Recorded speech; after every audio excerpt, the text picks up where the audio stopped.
Hi, I'm Dr. Bertice Berry, and I want to tell you a story. When I was a kid growing up in Wilmington, Delaware, I sang in the choir, and our choir was amazing. We sang everything from songs from Cavalier Rusticana to songs from South Pacific and The Wiz and Negro spirituals and everything in between. And because we were good, we got to tour. And once we were on a trip to Danville and Martinsville, Virginia, which is where our music director, Mr. Leander Morris, was from. We were able to stay in different people's houses overnight, and people in that community were upwardly mobile. The houses were nice and new and suburban, and we were all excited to see who was staying in what house. I sang with a trio, Kathy and Tia and I, and we sang together. We were kind of like special, and people would tease us and say we were Mr. Morris pets. So we wanted to see which house we were going to get.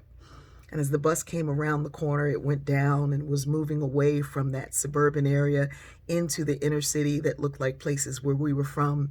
It pulled up at an old house that was not new. It was not fixed up. It wasn't shiny like the other houses. An old woman came out and was waving at us. And Mr. Morris looked at us and said, "Tia, Batiste, Terry, here's your house. Kathy, this is your house." We're like, what did we do? We go in, the house is old, it's in disrepair. The woman is nice as she can be. She shows us to our rooms, and over my bed there is a big hole in the wall, and I convinced myself that I could hear everything running around in that wall all night long. The next morning, we didn't wake up, we kind of came to, and we all looked at each other because we could smell heaven. Down in that kitchen, we got down there and we saw pancakes and bacon and eggs and ham, but also she had fried chicken, and there was pound cake and collard greens and macaroni and cheese, and you name it, there was a spread to beat the band. She packed up food for our lunch, and we ate as much as we could. We got on that bus, and all of our friends were laughing at us as we came out of the house. They were like, "Look at where you stayed," and they were describing every place where they had been, and they were talking about all that they saw and the new things and the nice things, and they made fun of us, and they were like, "Your house looked just like your house," and we were kind of like just looking at each other. We were really quiet. About an hour into the trip, everybody was a little bit hungry, and they were like, "Mr. Morris, can we stop for food?"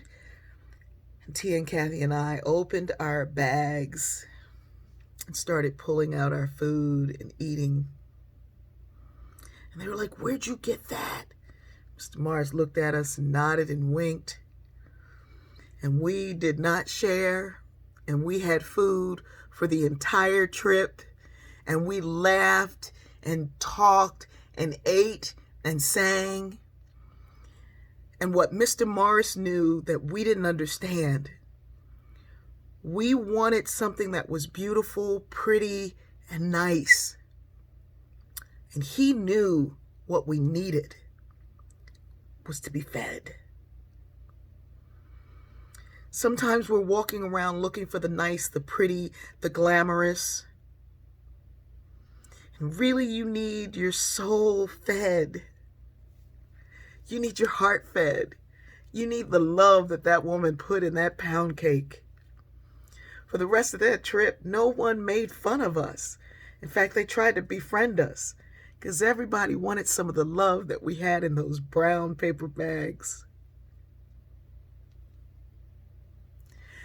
Are we trying to get what we want, or are we looking for what we need?